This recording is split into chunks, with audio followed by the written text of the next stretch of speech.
አንተ ግን የሰው ክብር ስለሌለ በምን አወቅሽ? ሲያዩ ታስታውቃለህ።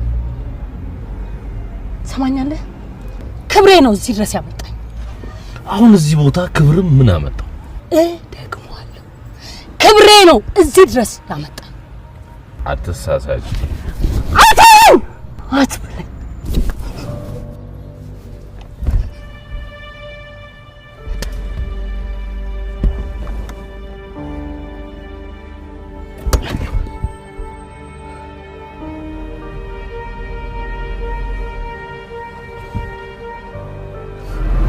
ስትናደጂ በጣም ታምሪያለሽ።